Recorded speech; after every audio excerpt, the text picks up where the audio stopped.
Bon, bonjour à tous. Merci pour l'invitation de Bretagne Supply Chain. Et puis merci aussi à la société Ineo que finalement je remplace. Ils ne pouvaient pas être présents, mais si vous avez besoin de solutions rétrofit hydrogène, n'hésitez pas à les contacter. Ils font parmi des meilleurs en France et je pense aussi en Europe sur le segment.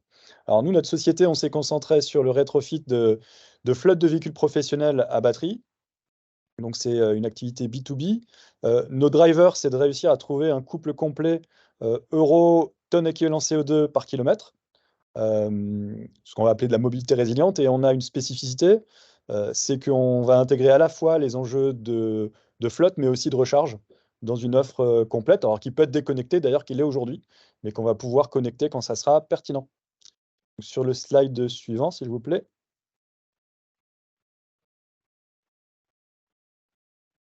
Donc, notre activité se développe sur trois grands segments de marché, les VUL entre 3 tonnes, 5, 7 tonnes. On voit aussi se développer assez facile, enfin, un peu plus largement les segments qui vont finalement sur du Renault Master ou de l'Iveco Daily et qui se retrouvent un petit peu détarés. Une gamme poids lourd et puis des engins industriels et agricoles qui ne seront pas l'objet de ma présentation aujourd'hui. Dans tous les cas, il y a des enjeux de recharge qui sont vus souvent comme un problème et qui peuvent être aussi à terme et assez rapidement des sources d'opportunités pour les gestionnaires de flotte. On pourra en parler. Donc le focus de notre société, c'est d'accélérer la transition énergétique.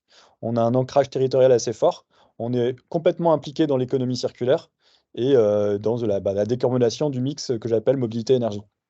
Sur le slide suivant, on va retrouver finalement quelques mots quand même sur le rétrofit. Comme j'étais le premier intervenant, je me suis permis de poser un peu les quelques bases. En fait, on est vraiment dans un changement de monde, mais ça va au-delà du rétrofit, plutôt l'électrification de la mobilité. C'est que toute la valeur était posée sur le moteur thermique, la boîte de vitesse, puis tout le reste des composants qu'on va enlever. Donc échappement, réservoir, électronique, accessoires. Et puis derrière ce business, c'est aussi tout l'enjeu de la maintenance. La maintenance automobile est une part très très importante des marges des constructeurs traditionnels. Et finalement, on arrive dans un monde où la valeur est beaucoup sur le digital, sur le système batterie, mais dans la valeur du système batterie, il y a une bonne part de digital aussi.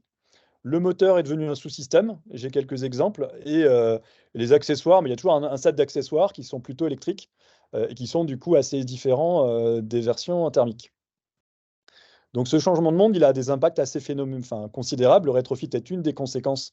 On a accès finalement, nous, en tant que constructeur automobile, parce que c'est comme nos collègues de TOLF qui vont parler juste après, ben, on a un code INSEE constructeur automobile, on va dire nouvelle génération, mais je dirais on a accès à travers ces technologies à une capacité à les déployer des flottes de véhicules électriques de façon industrielle. Donc la demande, elle est forte, évidemment. La décarbonation, ça ne concerne pas que la supply. Et d'ailleurs, ça ne concerne pas que la France. Vous parliez des aides faites en France, ce n'est pas une lubie du gouvernement. C'est une contrainte réglementaire européenne et internationale pour les enjeux de décarbonation. Donc en fait, c'est une vague qui est partie dans laquelle on s'insère. L'adaptation au cas d'usage est souvent un problème. On a des secteurs de marché où il n'y a pas ou peu d'offres des constructeurs. Nous, c'est évidemment des segments qui nous intéressent particulièrement parce que des petites séries pas adressées par les constructeurs, c'est d'énormes marchés pour nous potentiellement. Et le dernier point, c'est que la valeur, évidemment, est très différente. On est vraiment sur un enjeu digital et encore une fois de système batterie. Donc sur le slide suivant, j'ai un visuel. J'essaie d'être assez concret. C'était une demande aussi de Bretagne Supply Chain, donc je vais essayer d'y répondre. Concrètement, sur un exemple de véhicule que l'on convertit en électrique, le moteur et du coup aussi la maintenance associée n'est plus le sujet. Donc le moteur ici, vous avez en arrière-plan un moteur Euro 6 Tector qu'on va retrouver sur un stand de véhicules lourds. On retrouve moteur boîte de vitesse Telma, le ralentisseur, et tout ça, on le remplace par finalement un moteur électrique qui est beaucoup moins lourd, hein. On passe d'une tonne 2 dans cette version-là, qui peut monter à une tonne 5 à un moteur de 250 kg. Pas de sous-composants, pas de maintenance, extrêmement durable. Manque à ce moteur son boîtier de pilotage, hein, ce qu'on appelle l'inverteur. Mais globalement, on est sur quelque chose de totalement fondamentalement différent qui perturbe d'ailleurs l'écosystème hein, autour de vous, des gens qui font les concessionnaires et tout ce qui est maintenance. Et il y aura d'autres opportunités pour eux, mais c'est vrai que c'est un changement de monde important. Là, comme il y a une perspective, le moteur, en fait, en vrai, il est encore plus petit que ce que vous voyez à l'image. Sur le slide suivant, on va rentrer un peu plus en détail de ce qu'on fait réellement, parce que souvent, le rétrofit, on a beaucoup communiqué. Alors les gens trouvent ça trop lent, on manque encore de solutions. La réalité, c'est que, comme vous le disiez tout à l'heure, la réglementation est arrivée au début du Covid. On s'est quand même pris le Covid et puis des ruptures de chaîne d'approvisionnement comme tout le monde. Donc c'est un petit peu rude.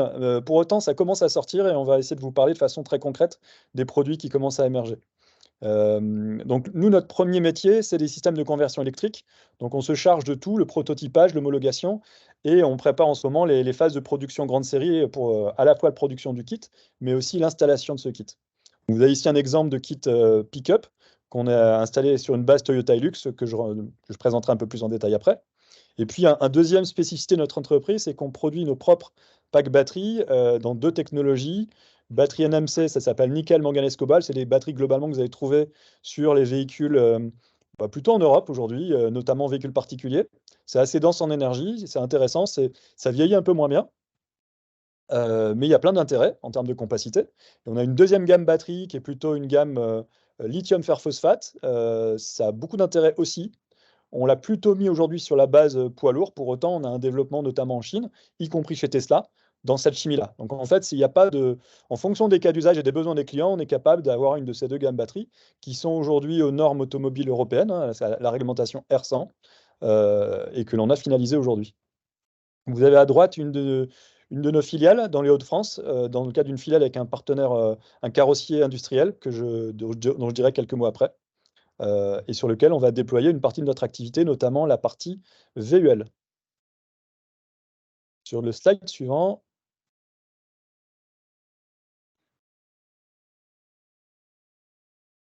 il ne veut pas passer, si.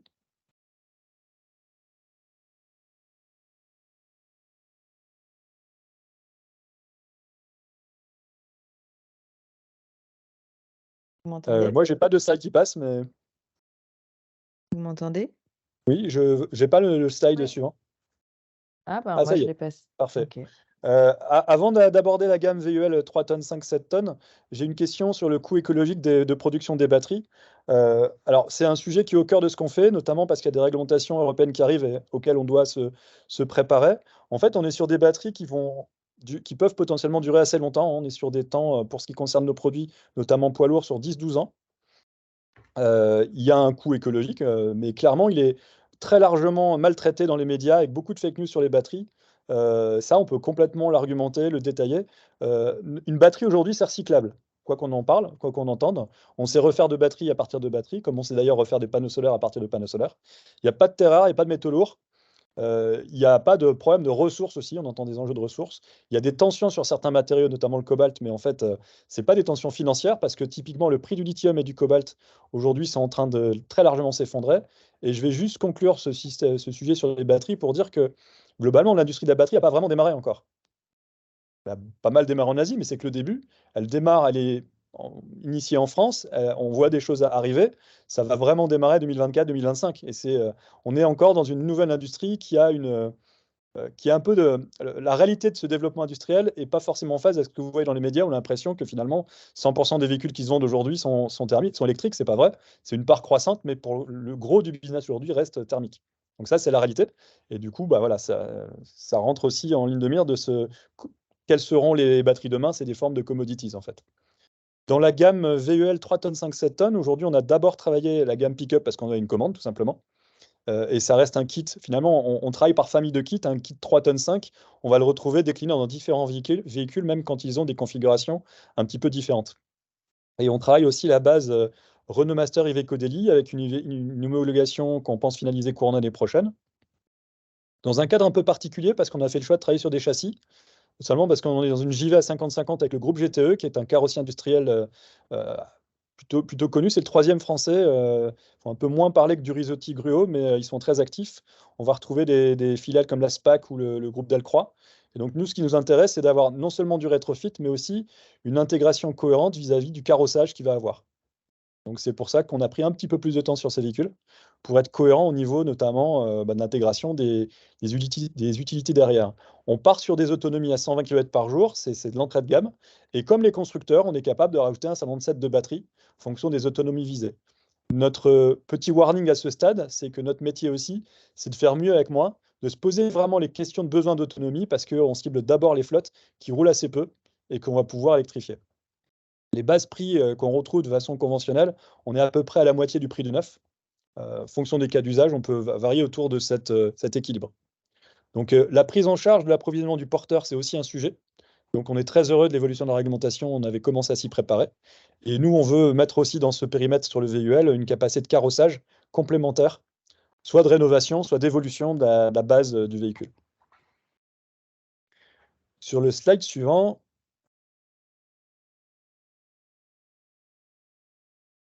donc là, il va falloir cliquer sur votre souris parce que normalement, il y a un visuel qui tourne. C'est le kit en fait que l'on a sur un Toyota Hilux. On va décliner ce kit dans notre base 3 tonnes 5. On retrouve les batteries grises que vous voyez, c'est la gamme NMC. Un moteur qui est mis sur la boîte de vitesse. Sur cette configuration-là, on a choisi de la garder, notamment pour la partie 4x4. En fait, c'était assez intéressant. Et puis un certain nombre de composants. Il manque le radiateur avant qu'on a gardé. Et voilà. En gros, pour démystifier un petit peu les choses, un kit de rétrofit, c'est ça. Donc vous voyez, c'est préparé, donc le temps d'intervention peut être assez limité. Aujourd'hui, sur ce kit-là, on est sur 2 jours. En gros, on s'engage sur 1 semaine en termes de changement. C'est des délais qu'on va restreindre quand on va passer en série. Et aujourd'hui, ce type de déploiement, on est sur une vingtaine d'unités à livrer, on espère avant la fin de l'année, plutôt dans un contexte station de ski. On va tout juste commencer la commercialisation et aussi la communication. On communique très peu sur notre société aujourd'hui. C'est volontaire, c'est plutôt de se préparer à pouvoir faire de la vraie série derrière. Sur le slide suivant, on va voilà. Donc là, on va parler plutôt de la gamme poids lourd aujourd'hui. Encore une fois, le kit poids lourd, on le décline sur différentes plateformes, puisque faut imaginer ça comme un set de briques que l'on a qualifiées et que l'on va pouvoir modeler en fonction des configurations mécaniques. Aujourd'hui, notre fer de lance a été l'autocar, tout simplement parce qu'il y avait une traction commerciale assez forte et une évidence finalement un peu plus forte sur l'intérêt du rétrofit. C'est des véhicules qui roulent, il y en a beaucoup en France, enfin en Europe aussi. Ça roule assez peu, mais ça roule tout le temps. Et donc, on a travaillé d'abord l'Iveco Crossway, 19 tonnes, enfin 12-19 tonnes. On a terminé les tests d'homologation, on attend les tampons de l'administration, on espère dans 2-3 semaines. On est en train de déployer ça aussi sur une base Mercedes Inturo. Alors, la spécification sur ces gammes-là, c'est qu'on a eu un accord constructeur. Ce n'était pas nécessaire, mais c'était intéressant pour gagner du temps et rassurer certains de nos clients. Et on voit aussi émerger un enjeu de biberonnage dans la recharge. Quand on a besoin de plus d'autonomie, plutôt que de mettre plus de batterie, quand est-ce que vous avez vraiment la capacité d'aller mettre un shoot de recharge qui peut être soit assez puissant parce que vous avez une demi-heure, ou alors, pour le coup, sur l'autocar, c'est plutôt l'inverse. On a plutôt une solution de recharge en 22 kW. Typiquement, c'est pas c'est à peu près la puissance de charge d'une Zoé, sauf que c'est adapté au cas d'usage parce qu'ils ont un temps de stationnement sur parking qui est cohérent avec cette solution. Là, on va revenir dans le TCO, par exemple. Évidemment, une prise de charge avec un chargeur embarqué 22 kW n'est pas du tout le même prix qu'une borne de charge de puissance sur un terrain. Là, on a un facteur 5 en termes d'infrastructure.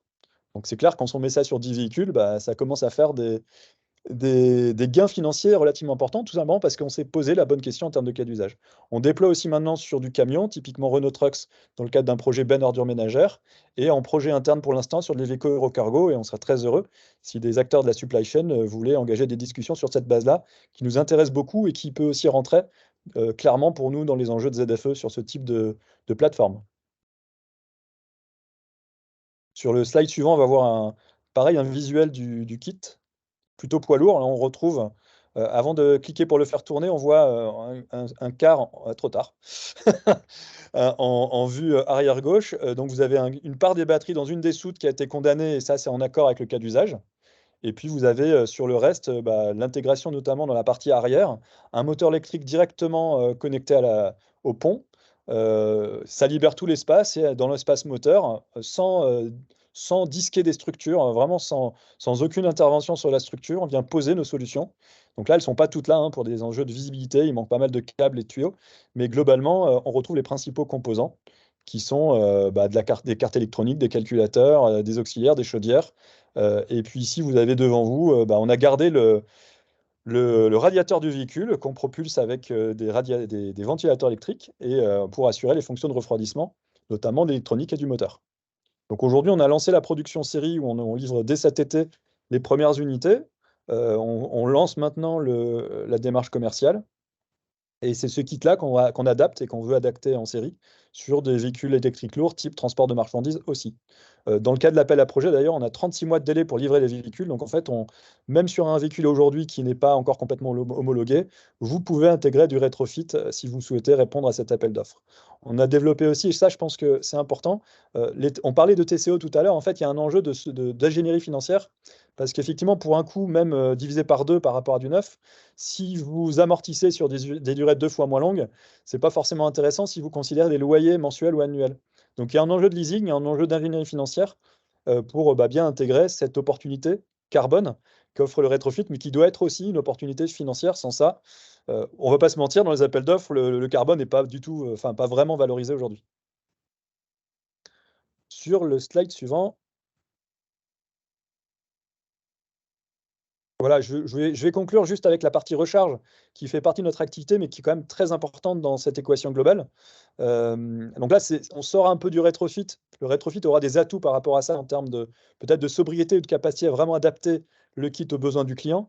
Mais globalement, on s'est positionné en créant une filiale dédiée, ça s'appelle Mona Energy, sur une solution clé en main, ce qu'on appelle nous des ateliers de charge, très haut niveau de service.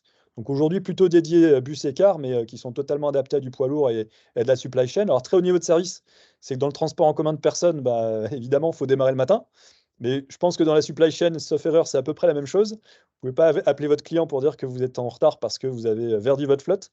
Et donc du coup, on a fait une offre clé en main qui part en fonction un peu de la configuration, mais souvent, il faut changer de transformateur. Donc fourniture, installation d'un transformateur haute tension, basse tension. En gros, ça vous permet de convertir la haute tension qui passe dans la rue en une basse tension utile, 400 volts par exemple, enfin triphasé utile sur votre parcelle avec le niveau de puissance qui va bien.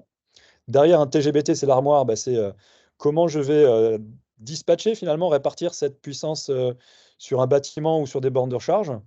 Bah, après, bah, évidemment, il faut sourcer et installer les bornes de charge, bien les choisir, qu'elles soient pilotables aussi, c'est extrêmement important. Et puis, tout ce qui est derrière, supervision et maintenance à haut niveau de service, et puis l'ensemble des dossiers réglementaires, permitting, assistance maîtrise d'ouvrage et aussi les relations avec Enedis. Tout ça, derrière, il y a un énorme sujet d'anticipation des délais avec, dans certains cas, on peut se retrouver sur 1 an de délai quand les projets sont mal gérés ou, aujourd'hui sur certains transformateurs, on est sur plus de 50 semaines de délai. Donc, forcément, il y a un enjeu d'anticipation quand on prévoit un projet un peu plus large de flotte de véhicules électriques, notamment les véhicules électriques lourds. Aujourd'hui, c'était pas trop vu parce qu'on avait un véhicule en test. On en mettait un, souvent une borne de charge près de l'entrée de l'entreprise souvent pour faire un peu green tech. Aujourd'hui, quand on part sur du déploiement, il y a un enjeu vraiment de recharge à anticiper.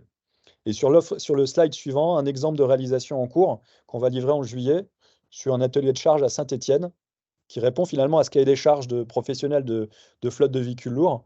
Donc là, c'est Coelis Saint-Étienne, on livre en juillet, 14 points de charge, 120 kW pilotables.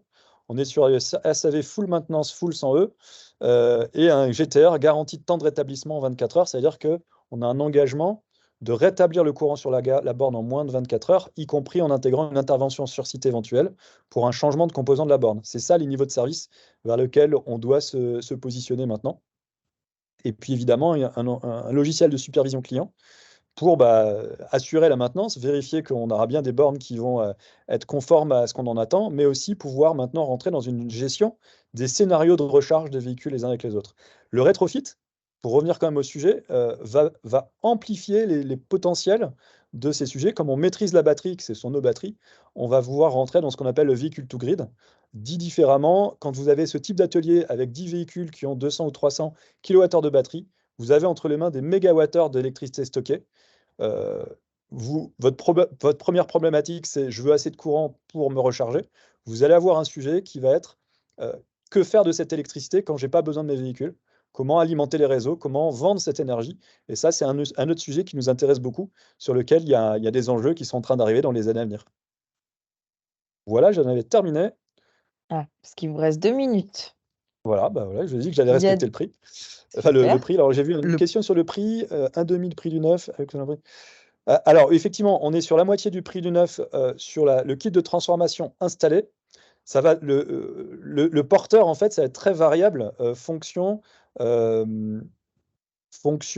de L'âge du véhicule, on peut intégrer du renouvellement. Aujourd'hui, quand on fait pardon, de la rénovation, quand on fait du leasing, on rachète le véhicule en début de contrat au client pour après amortir le véhicule à sa valeur nette comptable à 5-7 ans, plus le coût de la transformation sur un délai qui peut être de 7 à 12 ans aujourd'hui.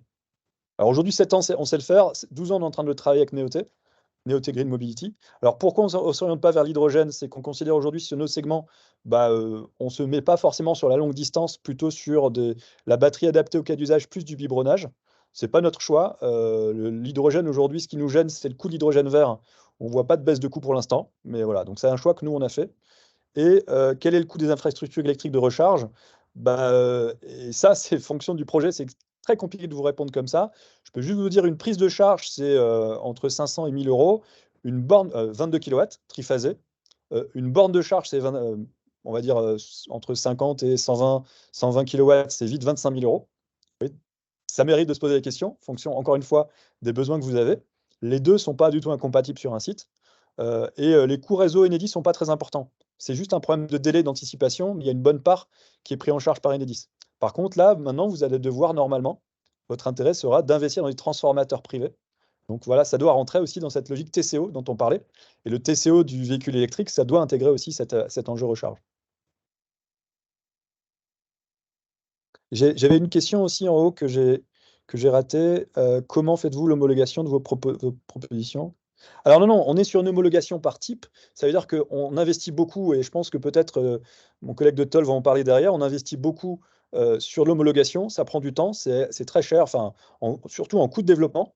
Tout simplement parce qu'on fait de la série. Une fois que le véhicule est homologué et qu'on a qualifié notre processus de transformation, tout ce qui sort de nos ateliers porte l'homologation. Ça veut dire qu'on peut faire des milliers d'unités sur la base des travaux qu'on a fait. C'est vraiment l'objectif. La réception à titre isolé, j'en fais un, je le fais tamponner. J'en fais deux, je le fais tamponner. Donc on peut faire quelques unités. Ça nécessite d'ailleurs l'accord du constructeur obligatoire, ou en tout cas une non-objection, qui n'est pas toujours évidente à avoir. Du coup, l'arrêté rétrofit, la vraie révolution, et d'ailleurs qui est que française pour l'instant, c'est vraiment d'ouvrir au niveau du déploiement industriel. Et sur le dernier slide, puisque je pense que je suis au bout de mon temps de parole, j'ai une petite Oui. conclusion. S'il arrive. Donc oui, on est en train de déployer de façon industrielle, ça devient une solution crédible.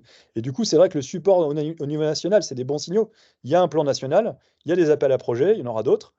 On a aussi une ambition européenne, on a créé un think tank et on discute beaucoup avec l'association R, mais surtout avec d'autres pays, au nombre de 9 aujourd'hui, beaucoup d'autres acteurs et les commissions européennes, parce qu'on voudrait bien que cette spécificité française, elle diffuse dans le droit européen par des décrets d'application, hein, sans forcément passer par les parlements, pour pouvoir permettre à ceux qui le souhaitent d'avoir un verdissement de leur flotte à moindre coût.